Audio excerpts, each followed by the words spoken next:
경상북도 안동에서 차로 1시간 거리에 있는 작은 농촌 마을. 이곳은 젊은이들이 하나둘 도시로 떠나면서 빈집들만 늘어가는 곳이에요. 마을 입구에는 낡은 버스 정류장 하나가 덩그러니 서 있고 하루에 3번만 버스가 들어와요. 72세의 이만식 씨는 이 마을에서 태어나 평생을 살아온 토박이죠. 3년 전까지만 해도 아내 순덕이와 함께 작은 텃밭을 가꾸며 소소하게 살았어요.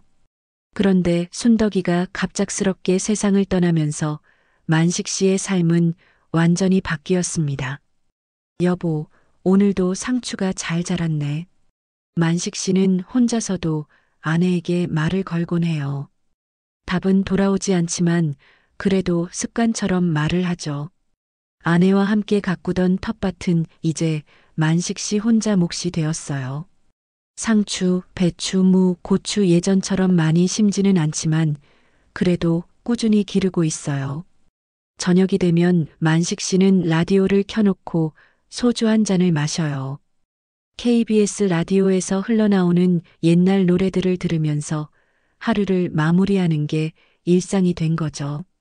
아들은 미국 가서 연락도 없고 딸은 서울 살면서 전화 한 통 안 하고 큰아들은 15년 전에 미국으로 이민을 갔어요. 처음에는 자주 전화를 했는데 시간이 지나면서 연락이 뜸해졌죠. 명절에나 간간히 안부 전화가 올 뿐이에요. 딸 영희는 서울에서 식당을 운영한다고 했는데 이상하게도 몇 년째 연락이 없어요.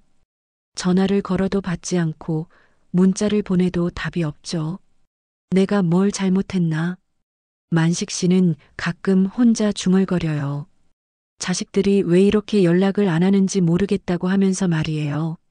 아내가 살아있을 때는 그래도 집안이 활기가 있었는데 이제는 정말 쥐 죽은 듯 조용해요.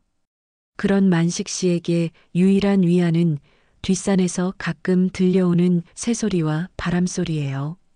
집 뒤편으로는 야트막한 산이 있는데 거기서 가끔 멧돼지나 고라니가 내려와서 텃밭을 망치기도 하지만 그래도 자연의 소리가 있어서 덜 외로워요. 어느 날 저녁 만식 씨가 평소처럼 마당에서 소주잔을 기울이고 있는데 뒷산 쪽에서 개 짖는 소리가 들려왔어요. 처음에는 별로 신경 쓰지 않았는데 며칠 연속으로 같은 시간에 계속 들리는 거예요. 무슨 개가 저렇게 짖어대나. 그런데 이상한 건 그 개 소리가 점점 가까워지고 있다는 거였어요. 처음에는 멀리서 들리던 소리가 어느새 집 근처까지 온 것 같았죠. 만식 씨는 궁금해서 마당 밖으로 나가봤어요. 달빛이 비치는 마당 앞에 하얀 개 한 마리가 서 있었어요. 진돗개 같아 보이는데 털이 더럽고 야위어 있었어요. 개는 만식 씨를 보더니 꼬리를 살짝 흔들었지만 다가오지는 않았어요. 어디서 온 거냐, 너는? 만식 씨가 말을 걸자 개는 몇 걸음 뒤로 물러났어요. 사람을 무서워하는 것 같았죠. 하지만 완전히 도망가지는 않고 멀찌감치 서서 만식 씨를 바라보고 있었어요. 버려진 거구나, 사람한테 버림받은 거냐? 나랑 똑같구먼. 만식 씨는 괜히 그 개가 자기 같다는 생각이 들었어요. 혼자 남겨진 처지가 비슷하다고 생각한 거죠. 그 다음 날부터 하얀 진돗개는 만식 씨 집 주변을 맴돌기 시작했어요. 멀리서 지켜보다가 만식 씨가 나타나면 슬금슬금 자리를 피하곤 했죠. 하지만 완전히 사라지지는 않았어요. 마치 이 집 주변이 자기 영역인 것처럼 행동했죠. 참 신기한 놈이네. 무서워하면서도 떠나지를 않고. 만식 씨는 개가 신경 쓰이기 시작했어요. 밥은 제대로 먹고 다니는 건지, 추운 밤에는 어디서 자는 건지 궁금했죠. 그래서 몰래 마당 한쪽에 밥그릇을 놓아뒀어요. 집에서 먹다 남은 밥에 된장국을 말아서 말이에요. 처음에는 개가 경계해서 가까이 오지 않았어요. 하지만 며칠 지나니까 만식 씨가 집 안에 들어간 틈을 타서 밥을 먹더라고요. 그릇이 깨끗하게 비워져 있는 걸 보면서 만식 씨는 괜히 기분이 좋았어요. 이 녀석 밥맛은 아는구나. 일주일쯤 지났을까요? 어느 날 밤에 비가 억수같이 내렸어요. 만식 씨는 잠자리에 들기 전에 창문을 통해 마당을 내다봤는데 깜짝 놀랐어요. 그 하얀 개가 현관 앞에 쭈그리고 앉아서 비를 맞고 있는 거예요. 아이고, 저 불쌍한 것 좀 봐라. 개는 비에 흠뻑 젖어서 떨고 있었어요. 그런데도 다른 곳으로 피하지 않고 만식 씨 집 현관 앞을 지키고 있었죠.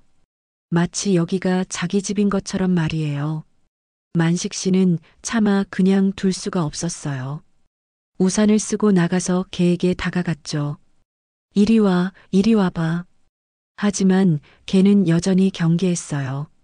만식 씨가 손을 내밀면 뒤로 물러서면서도 그 자리를 완전히 떠나지는 않았어요. 정말 묘한 행동이었죠. 그래, 무서우면 무서운 대로 그냥 여기 있어도 돼. 만식 씨는 포기하고 집 안으로 들어가려 했어요. 그런데 문을 열고 들어가는 순간 개가 뒤따라왔어요. 현관 문턱까지만 와서 서 있더라고요. 집 안으로 들어오지는 않지만 그렇다고 비를 맞을 수도 없다는 듯이 말이에요. 참 정말 독특한 녀석이네. 만식 씨는 현관에 헌 담요를 깔아줬어요. 개는 그제야 담요 위에 몸을 웅크렸어요. 처음으로 사람의 집에서 하룻밤을 보내게 된 거죠. 다음 날 아침 만식 씨가 일어나서 현관을 열어보니 개가 그대로 있었어요. 담요 위에서 조용히 잠들어 있는 모습이 왠지 평화로워 보였죠. 일어났냐? 배고프지? 개는 만식 씨 목소리에 눈을 떴어요. 그리고 꼬리를 살짝 흔들었죠. 어제보다는 확실히 경계심이 줄어든 것 같았어요. 그날부터 개는 아예 만식 씨 집을 자기 집으로 여기기 시작했어요. 낮에는 마당에서 햇볕을 쬐고 저녁에는 현관에서 잠을 자고 완전히 눌러앉은 거죠. 만식 씨도 점점 개에게 정이 들었어요. 혼자 밥 먹을 때도 개한테 말을 걸고 라디오 들을 때도 개가 옆에 있으니까 덜 심심했어요. 너도 혼자구나. 나처럼. 어느 날 저녁 만식 씨가 평소처럼 마루에 앉아서 소주를 마시고 있는데 개가 슬금슬금 다가왔어요. 그리고는 만식 씨 무릎 옆에 머리를 살짝 기대는 거예요.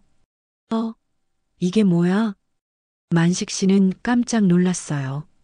지금까지 거리를 두던 개가 처음으로 몸을 맡긴 거였거든요. 개의 머리는 따뜻했고 털은 부드러웠어요. 만식 씨는 조심스럽게 개의 머리를 쓰다듬어 줬어요. 참 신기하네. 왜 이렇게 익숙한 느낌이 들지? 그날 밤부터 개는 매일 저녁 만식 씨 무릎에 머리를 얹고 잠들었어요. 마치 오래전부터 그렇게 해왔던 것처럼 자연스럽게 말이에요. 만식 씨는 그런 개가 신기하면서도 고마웠어요. 하지만 한 가지 이상한 점이 있었어요. 개가 가끔씩 뒷산 쪽을 바라보면서 낑낑거리며 우는 거예요. 무언가를 그리워하는 것 같기도 하고 슬퍼하는 것 같기도 했죠. 무슨 사연이 있나 보네. 이 녀석도. 그런 어느 날 만식 씨는 개의 목 주변에서 뭔가 걸려 있는 걸 발견했어요. 오래된 병원 팔찌 조각이었는데 글씨가 희미하게 보였어요. 은하 2005년 8월 27일. 은하? 우리 손녀 이름도 은하였지. 만식 씨의 얼굴이 갑자기 굳어졌어요. 15년 전 딸이 낳았다는 손녀의 이름이 바로 은하였거든요. 그날 밤 만식 씨는 잠을 이룰 수가 없었어요. 개의 목에 걸린 낡은 팔찌를 계속 들여다보면서 온갖 생각이 머릿속을 맴돌았죠. 은하라는 이름이 우연의 일치일 리가 없다는 생각이 들었거든요. 설마 그럴 리가. 만식 씨는 15년 전 일을 떠올렸어요. 딸 영희가 갑자기 집에 나타나서 한 말이 생각났죠. 아버지, 저 애를 낳았어요. 뭐? 애를? 결혼도 안 했는데? 혼자 낳았어요. 이름은 은하예요. 그때 만식 씨는 화가 머리끝까지 났었어요. 미혼모가 된 딸이 창피하고 분했죠. 더군다나 아이 아버지가 누군지도 모른다고 하니까 더욱 화가 났었어요. 그런 애는 키울 수 없어. 당장 어디든 보내버려.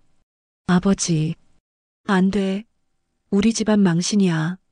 결국 영희는 울면서 집을 나갔어요. 그리고 며칠 후에 전화가 왔었죠. 아버지, 은하가 죽었어요. 뭐라고? 애가 아파서 병원에 갔는데. 그만. 그 전화를 받고 만식 씨는 멍해졌어요. 화는 났지만 그래도 손녀인데. 죽었다니. 하지만 이미 엎질러진 물이었죠. 아내 순덕이는 며칠 동안 울었지만 만식 씨는 그 일을 묻어버리려 했어요. 잊어버리자. 없던 일로 하자. 그런데 지금 이계의 목에서 똑같은 이름이 나온 거예요. 게다가 날짜까지 2005년 8월 27일. 은하의 생일과 똑같았어요. 이게 대체 뭔 일이야? 다음 날 아침 만식 씨는 걔를 자세히 살펴봤어요.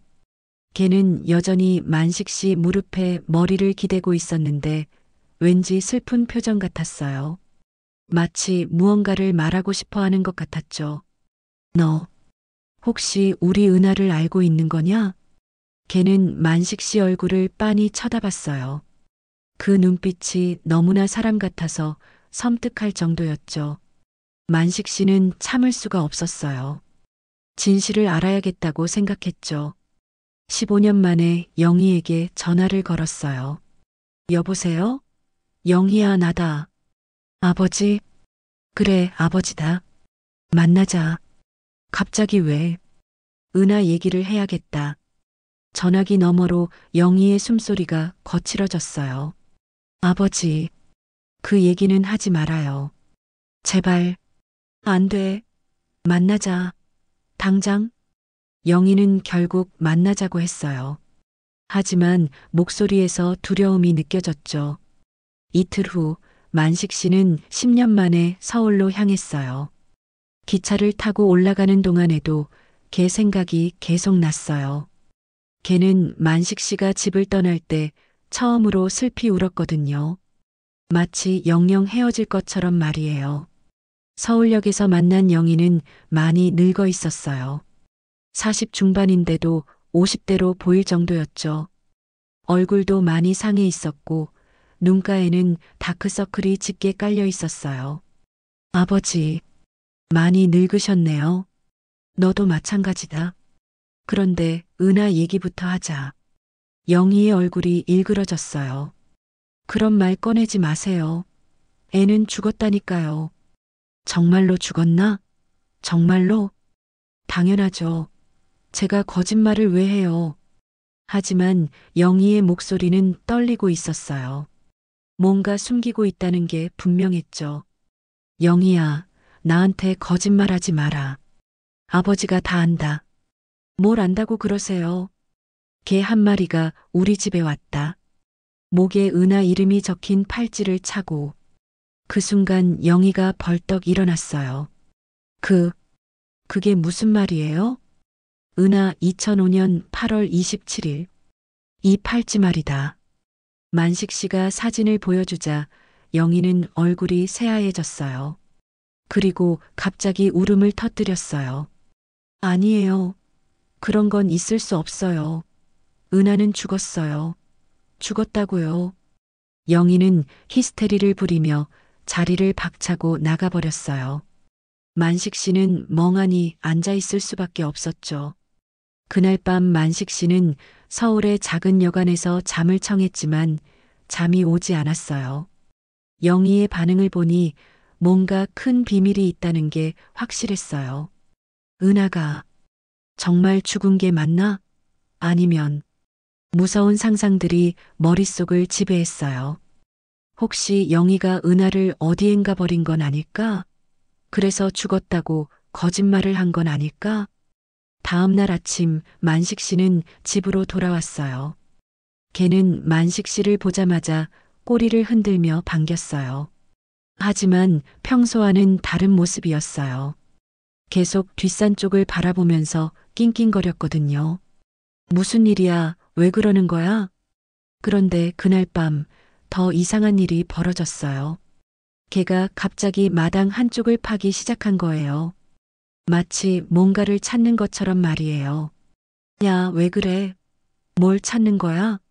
하지만 개는 멈추지 않았어요. 계속 땅을 파면서 낑낑거렸죠. 만식 씨는 어쩔 수 없이 삽을 가져와서 개를 도와줬어요.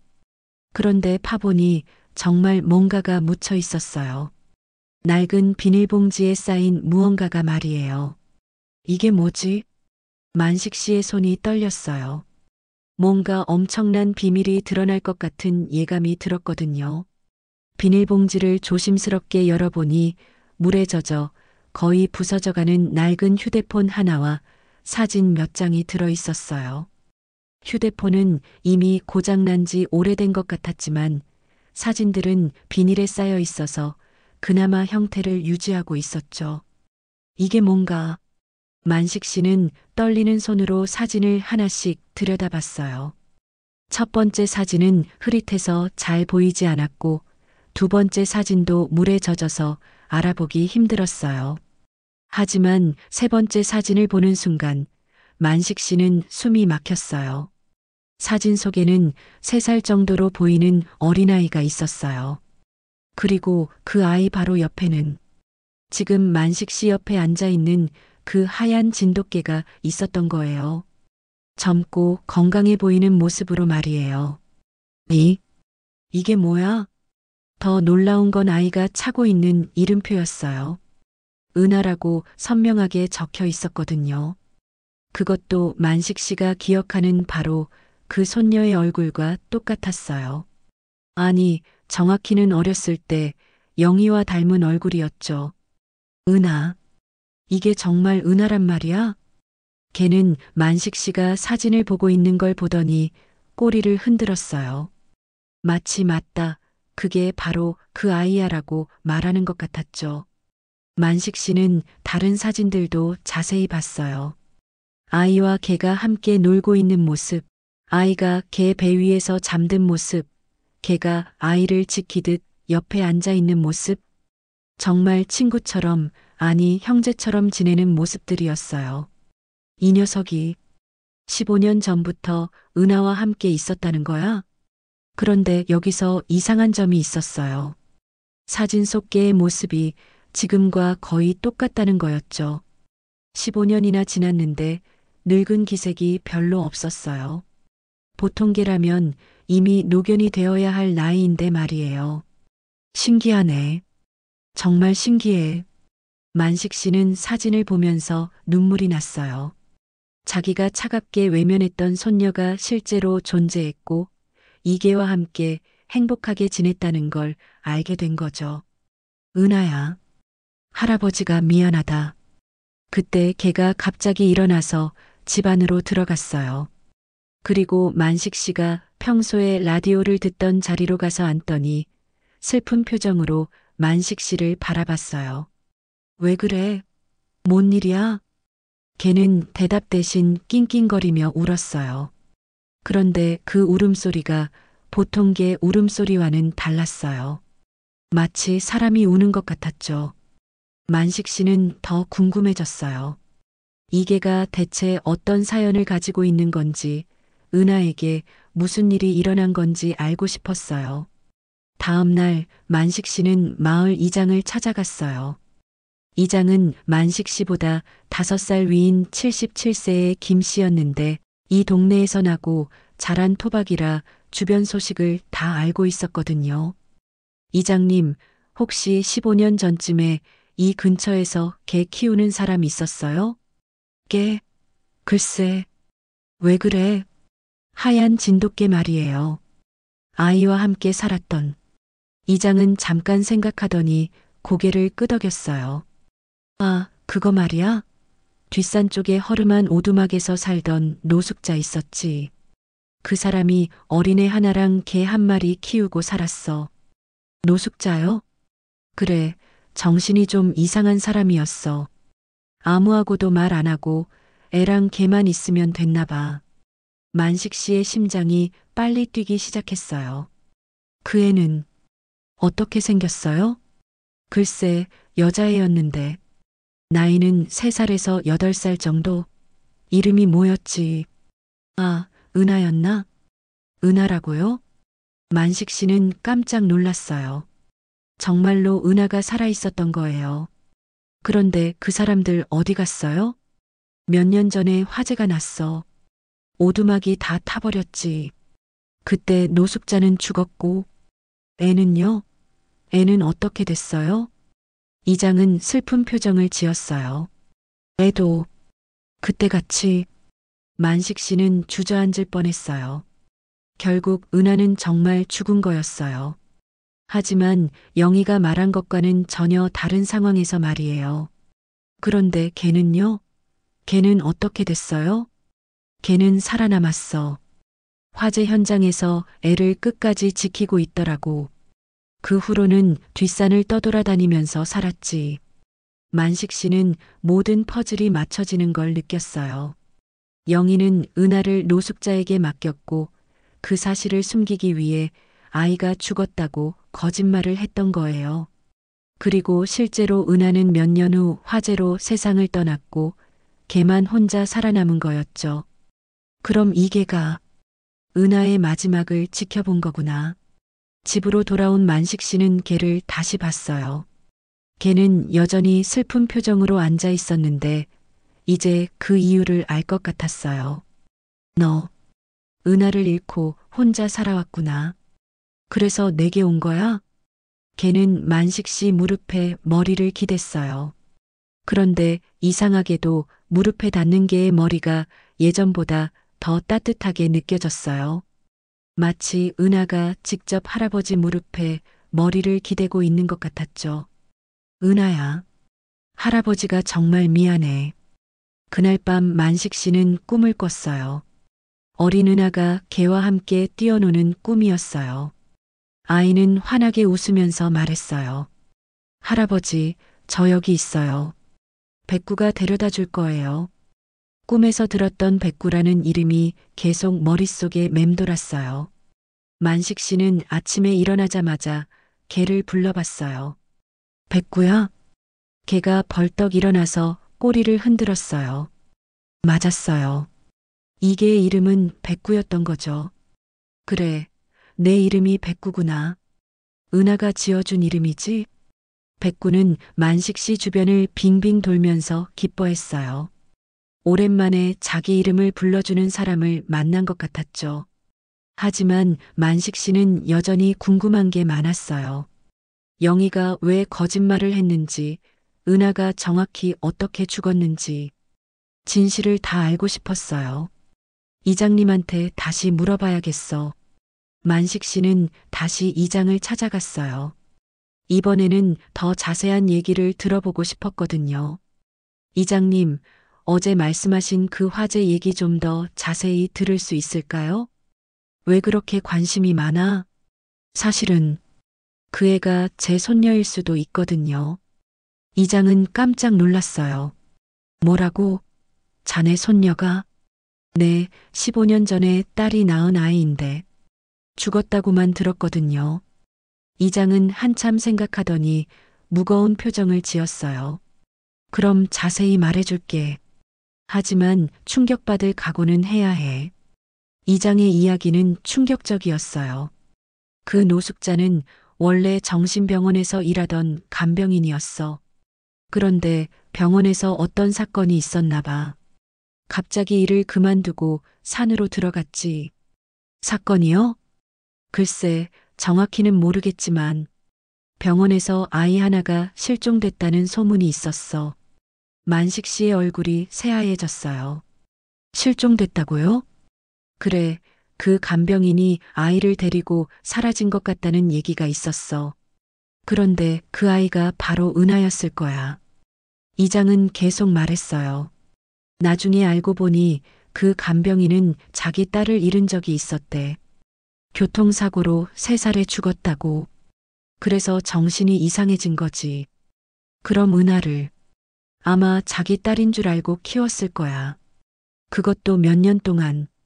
만식 씨는 머리가 복잡해졌어요.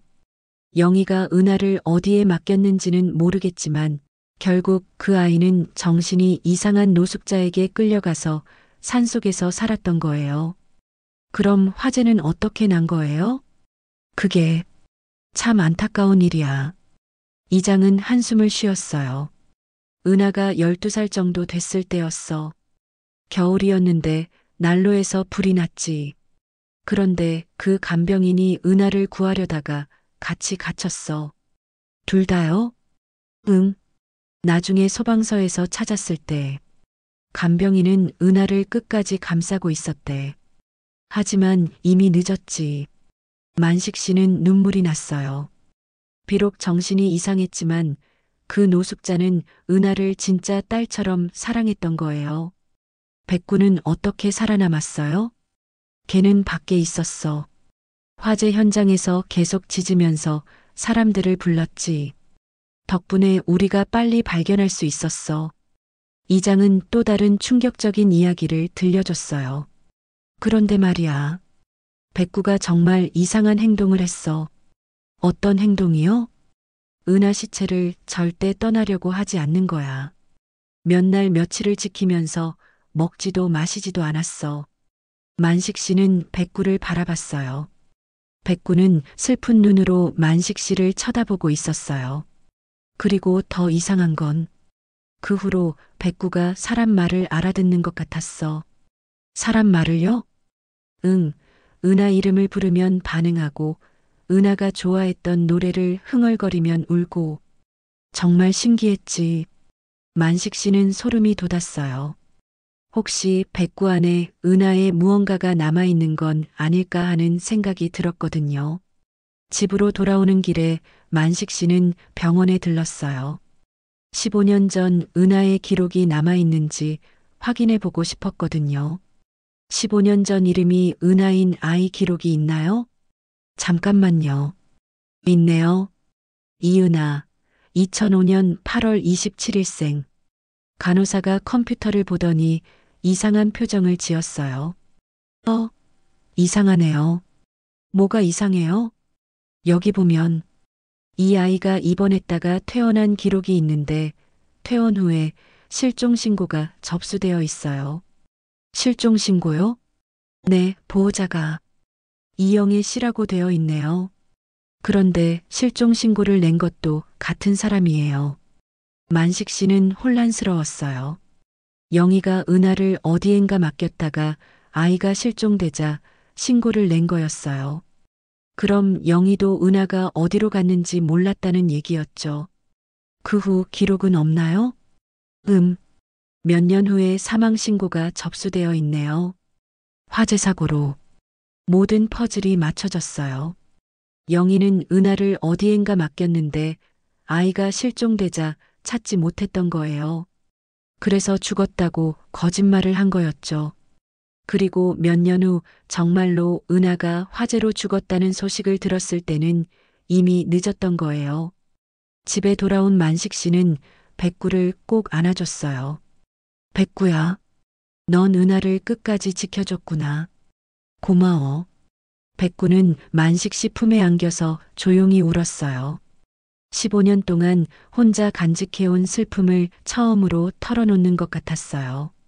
그날 밤 만식 씨는 또 꿈을 꿨어요. 은하가 백구와 함께 뛰어오면서 말했어요. 할아버지, 이제 백구가 할아버지를 지켜드릴 거예요. 제가 부탁했거든요. 꿈에서 깬 만식 씨는 백구가 자기 가슴 위에서 자고 있는 걸 발견했어요. 처음 있는 일이었죠. 마치 은하가 할아버지를 보호하려는 것 같았어요. 은하야, 할아버지가 정말 미안해. 그때 널 받아줬어야 했는데. 그날부터 만식 씨는 백구를 완전히 다른 시선으로 보게 되었어요. 단순한 유기견이 아니라 은하의 마지막 친구, 아니 은하의 일부를 간직한 존재처럼 느껴졌거든요. 백구야, 은하가 어떤 아이였어? 할아버지한테 말해줄 수 있어? 백구는 만식 씨 말에 반응하듯 집안을 돌아다니기 시작했어요. 그리고 이상한 행동을 보였어요. 라디오 앞에 가서 앉더니 고개를 갸웃거렸죠. 라디오를 좋아했나? 만식 씨가 라디오를 켜자 백구가 꼬리를 흔들었어요. 그런데 특정 노래가 나올 때마다 백구가 특별한 반응을 보였어요. 특히 동요가 나오면 조용히 울부짖었죠. 이 노래를 좋아했구나, 은하가. 며칠 후 만식 씨는 놀라운 일을 경험했어요. 백구가 만식 씨를 마당 한쪽으로 이끌어 가더니 앞발로 땅을 긁기 시작한 거예요. 그곳을 파보니 또 다른 물건들이 나왔어요. 작은 인형, 색연필 조각들, 그리고 아이 손글씨로 적힌 편지 한 장이었어요. 할아버지께 은하가 쓰는 편지예요. 할아버지가 저를 미워해도 괜찮아요. 백구가 할아버지를 대신 사랑해 드릴 거예요. 저는 백구한테 할아버지 얘기를 많이 해줬어요. 할아버지 생각하면서 그렸어요. 편지와 함께 있던 그림을 보는 순간 만식 씨는 목이 메었어요. 아이가 그린 그림에는 할아버지, 할머니, 백구, 그리고 자신이 함께 있는 모습이 그려져 있었거든요. 제목은 우리 가족이었어요. 이 아이가 나를 가족이라고 생각했구나. 더 놀라운 건 그림 속 할아버지의 모습이었어요. 은하는 만식 씨를 한 번도 본 적이 없는데도 정확하게 그려놨었어요. 마치 늘 곁에서 지켜본 것처럼 말이에요. 백구야, 혹시 넌 은하한테 내 얘기를 들었니? 백구는 만식 씨를 빤히 쳐다보더니 고개를 끄덕이는 것 같았어요. 정말로 사람 말을 알아듣는 것 같았죠. 그날 밤 만식 씨는 백구와 함께 앉아서 은하가 남긴 편지를 계속 읽었어요. 할아버지는 농사 짓는 걸 좋아하시죠? 저도 백구랑 같이 콩나물 길러봤어요. 할아버지처럼 농부가 되고 싶어요. 그리고 할아버지랑 같이 텃밭에서 일하고 싶어요. 은하는 정신이 이상한 노숙자에게서도 할아버지 얘기를 들었던 것 같았어요. 아마 그 노숙자가 예전에 이 마을에 살았던 적이 있어서 만식 씨를 알고 있었을 거예요. 백구야, 은하가 할아버지를 보고 싶어 했구나. 백구는 만식 씨 무릎에 머리를 올리더니 조용히 눈을 감았어요. 그런데 이상하게도 백구의 숨소리가 아이의 숨소리처럼 들렸어요. 다음 날 아침 만식 씨는 은하의 흔적들을 더 찾아보기로 했어요. 백구가 안내하는 대로 뒷산에 올라가 봤거든요. 산 중턱에는 정말로 불탄 오두막의 흔적이 남아 있었어요. 그리고 그 주변에는 은하와 백구가 함께 살았던 흔적들이 곳곳에 남아 있었죠. 나무에 새겨진 은하의 이름, 돌로 쌓아놓은 작은 정원, 백구를 위해 만든 듯한 작은 집. 이곳에서 몇 년을 살았구나. 만식 씨는 그 자리에 앉아서 울었어요. 자기 손녀가 이런 곳에서 외롭게 살았다는 걸 생각하니 가슴이 찢어질 것 같았거든요. 은하야, 할아버지가 정말 미안해. 그때 왜 그렇게 매정하게 굴었을까? 백구는 만식 씨 옆에 앉아서 함께 울었어요. 15년 동안 혼자 간직해온 그리움을 처음으로 나누는 것 같았죠. 그때 만식 씨는 놀라운 걸 발견했어요. 불타지 않고 남은 나무 기둥에 은하의 마지막 메시지가 새겨져 있었던 거예요. 할아버지, 할머니, 엄마. 은하는 백구랑 같이 할아버지께 가고 싶어요. 백구한테 부탁했어요. 나중에 백구가 할아버지를 찾아가서 은하 대신 사랑해드리라고. 만식 씨는 그 글씨를 보고 온몸이 떨렸어요. 은하가 죽기 전에 백구에게 자신을 대신해서 할아버지를 찾아가라고 부탁했던 거예요. 그래서 내가 내게 온 거구나. 백구는 만식 씨를 올려다보면서 꼬리를 살짝 흔들었어요. 마치 맞아요. 은하가 시킨 일이에요라고 말하는 것 같았죠. 집으로 돌아오는 길에 만식 씨는 많은 생각을 했어요. 은하가 자신을 원망하지 않았다는 걸 알게 되었지만 그래서 더욱 미안했어요. 백구야, 은하는 정말 할아버지를 원망하지 않았을까? 백구는 만식 씨 손을 코로 비비면서 고개를 저었어요. 정말로 원망하지 않는다는 뜻인 것 같았죠. 그날 저녁 만식 씨는 평소보다 일찍 라디오를 켰어요. 동요 프로그램 시간이었거든요. 백구는 라디오 앞에 앉아서 조용히 들었어요. 반짝반짝 작은 별 아름답게 비추네. 동요가 흘러나오자 백구가 조용히 울부짖기 시작했어요. 하지만 슬픈 울음이 아니라 뭔가 그리운 울음 같았어요. 은하가 좋아했던 노래구나. 만식 씨도 함께 노래를 불러줬어요. 그러자 백구가 더욱 기뻐하면서 만식 씨 주위를 돌았어요. 그 순간 만식 씨는 확신했어요. 백구 안에는 분명히 은하의 무언가가 살아있다고 말이에요. 그리고 은하는 백구를 통해서 할아버지와 함께 있는 거라고 생각했죠. 은하야, 이제 할아버지가 백구를 잘 돌봐줄게. 내가 못 받은 사랑을 백구한테 다 줄게. 백구는 만식 씨 품에 안겨서 조용히 잠들었어요. 처음으로 진짜 평안한 표정이었죠. 며칠 후 만식 씨는 용기를 내어 다시 영희에게 전화를 걸었어요.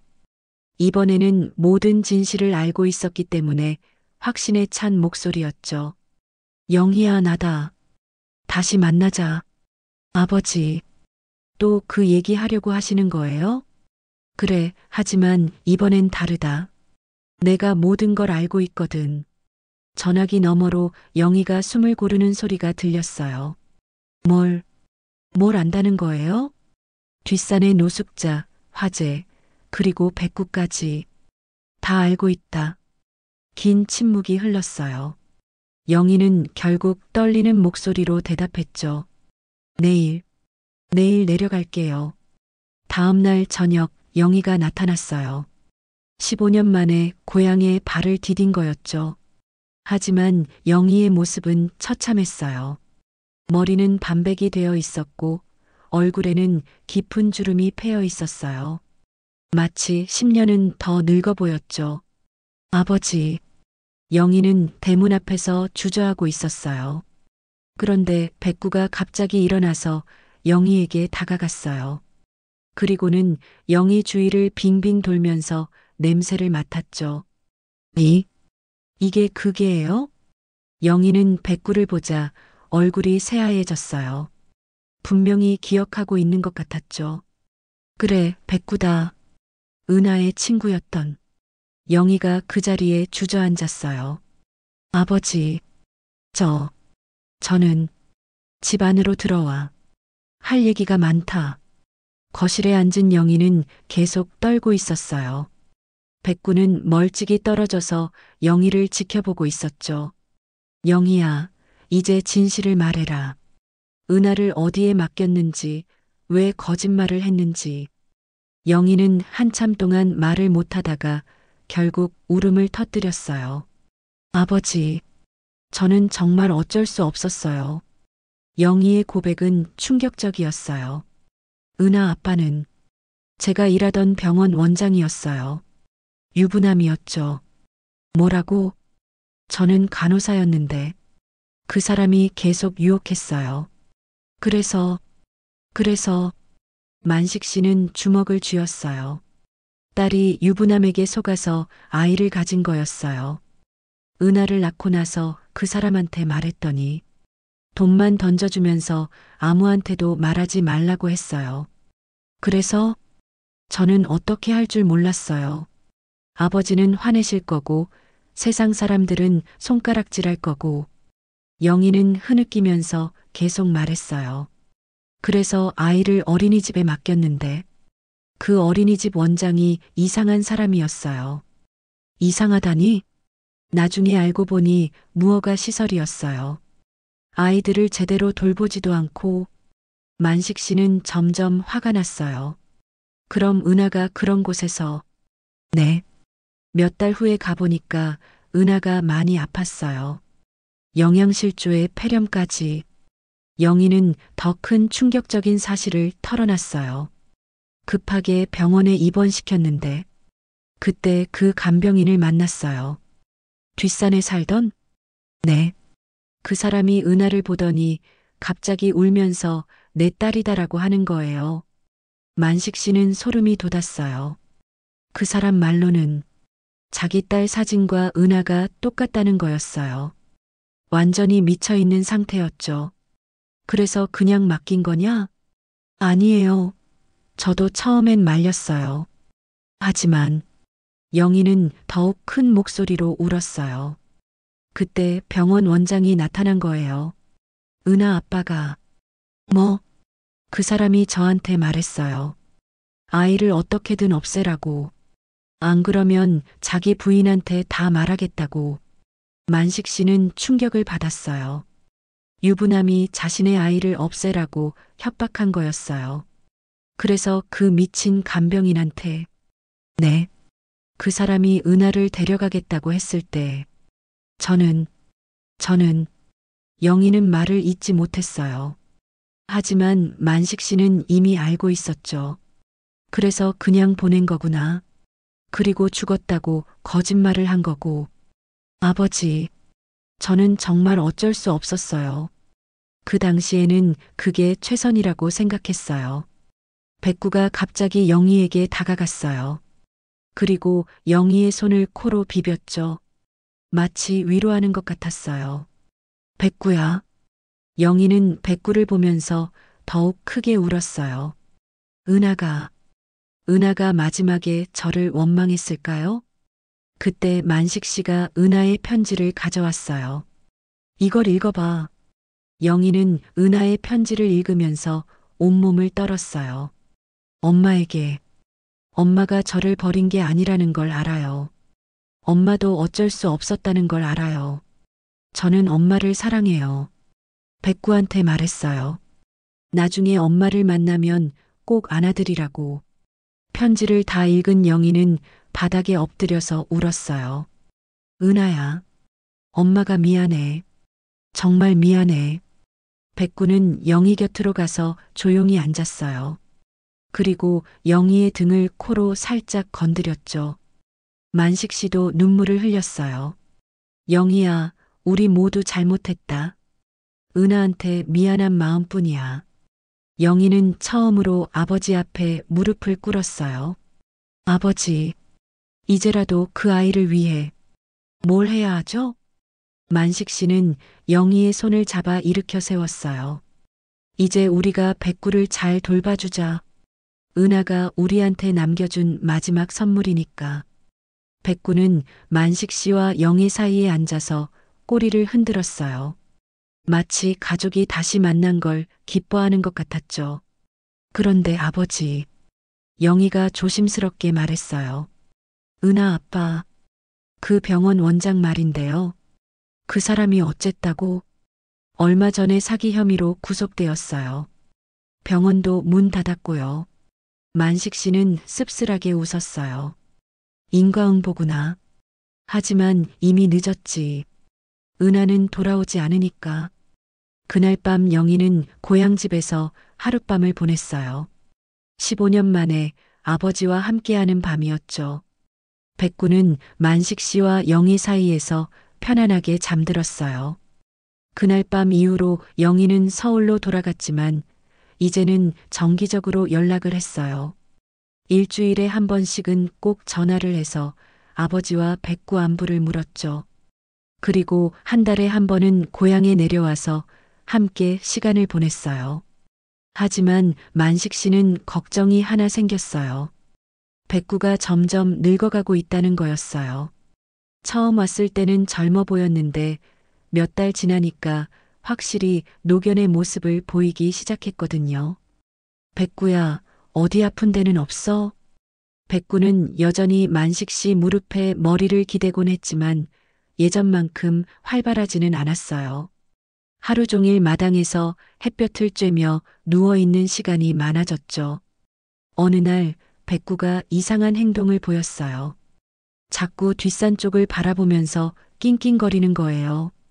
마치 누군가를 기다리는 것 같았죠. 무슨 일이야? 뭘 기다리는 거야? 만식 씨는 백구를 따라 뒷산에 올라가 봤어요.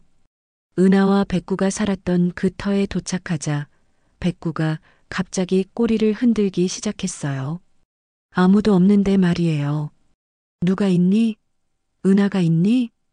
백구는 빈 공간을 향해 짖었어요. 하지만 기쁜 짖음이었죠. 마치 오랜만에 만난 친구를 반기는 것 같았어요. 그날부터 백구는 매일 그 자리에 가려고 했어요.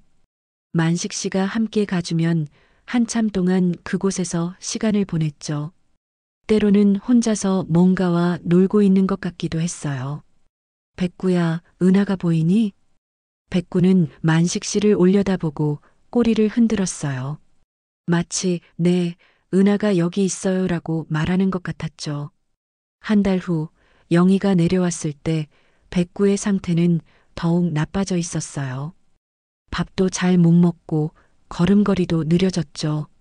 아버지, 백구가 많이 아픈 것 같아요. 병원에 데려가 볼까요? 그래야겠다. 수의사는 백구를 진찰한 후 심각한 표정을 지었어요. 나이가 많으셔서 여러 장기가 약해져 있어요. 얼마나 더 살 수 있을지. 만식 씨와 영희는 마음이 무거웠어요. 은하의 마지막 친구까지 잃게 될지도 모른다는 생각에 말이에요. 최대한 편안하게 해주세요. 좋아하는 음식도 주시고 많이 사랑해 주세요. 집으로 돌아온 백구는 더욱 만식 씨 곁을 떠나지 않으려 했어요. 화장실 갈 때도 따라오고 잠잘 때도 꼭 옆에 있으려 했죠. 백구야, 무서운 거야? 괜찮아. 할아버지가 여기 있어. 어느 날 저녁 백구가 갑자기 일어나서 마당으로 나갔어요. 그리고 하늘을 올려다보면서 조용히 울부짖었죠. 슬픈 울음이 아니라 뭔가를 부르는 울음이었어요. 누구 불러? 은하 불러? 그때 영희가 전화를 걸어왔어요. 아버지, 저 지금 KTX 타고 내려가고 있어요. 갑자기 백구가 보고 싶어져서. 그래, 빨리 와라. 백구가 너를 기다리는 것 같다. 영희가 도착했을 때는 밤 10시가 넘어 있었어요. 백구는 영희를 보자 힘겹게 일어나서 반겼어요. 백구야 왔어. 엄마가 왔어. 영희는 백구를 꼭 안아줬어요. 백구는 영희 품에서 편안해 보였죠. 그날 밤 만식 씨와 영희는 백구를 가운데 두고 앉았어요. 라디오에서는 은하가 좋아했던 동요가 흘러나왔죠. 반짝반짝 작은 별 아름답게 비추네. 백구는 그 노래를 들으면서 평화로운 표정을 지었어요. 만식 씨는 백구의 머리를 쓰다듬으면서 말했어요. 백구야, 은하한테 전해줘. 할아버지가 정말 미안하다고. 그리고 사랑한다고. 영희도 백구의 등을 어루만지면서 말했어요. 은하야, 엄마도 미안해. 내가 보내준 백구 덕분에 할아버지와 화해했어. 고마워. 백구는 두 사람을 번갈아 보면서 꼬리를 살짝 흔들었어요. 마치 메시지를 전달하겠다고 약속하는 것 같았죠. 새벽 무렵 백구가 갑자기 일어나서 마당으로 나갔어요. 만식 씨와 영희도 따라 나갔죠. 백구는 마당 한가운데서 하늘을 올려다보고 있었어요. 그리고 조용히 한번 짖었죠. 마치 누군가와 인사하는 것 같았어요. 은하가 데리러 온 거야. 만식 씨가 말하자 백구가 고개를 끄덕이는 것 같았어요. 그리고는 만식 씨와 영희에게 차례로 다가가서 손을 하차줬어요. 백구야, 고마웠어. 은하 잘 부탁해. 백구는 마지막으로 꼬리를 흔들더니 조용히 눈을 감았어요. 그리고 그대로 편안하게 숨을 거뒀죠. 만식 씨와 영희는 백구를 꼭 안아주면서 울었어요. 슬프지만 백구가 평안해 보여서 다행이었어요. 일주일 후 백구의 무덤이 뒷산 은하가 살았던 터 옆에 만들어졌어요. 작은 표지석에는 이렇게 적혀 있었어요. 은하의 기억을 지킨 아이 백구 2008년, 2023년 사랑하는 은하와 함께 그리고 그 무덤 앞에서 만식 씨는 매일 아침 무릎을 꿇고 앉아서 은하와 백구에게 말을 걸었어요. 은하야, 백구야, 오늘도 좋은 하루 보내거라. 할아버지가 여기서 너희들을 기다리고 있을게. 영희도 이제는 한 달에 2번씩 내려와서 무덤 앞에서 시간을 보냈어요. 그리고 은하에게 못다한 이야기들을 털어놨죠. 어느 날 만식 씨가 무덤 앞에 앉아 있는데 새끼 고양이 한 마리가 나타났어요. 하얀 털에 파란 눈을 가진 예쁜 고양이였죠. 너도 혼자구나.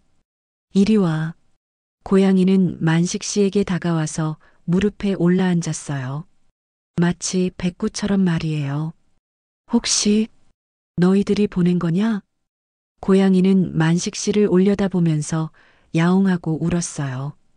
그 울음소리가 백구의 목소리처럼 들렸죠. 그날부터 만식 씨는 새로운 가족과 함께 살게 되었어요. 고양이 이름은 하늘이라고 지었어요. 은하와 백구가 하늘에서 보내준 선물이라고 생각해서 말이에요. 저녁이 되면 만식 씨는 하늘과 함께 무덤 앞에 앉아서 라디오를 들었어요. 은하가 좋아했던 동요가 나올 때면 하늘도 조용히 울었죠. 은하야, 백구야, 할아버지는 행복해.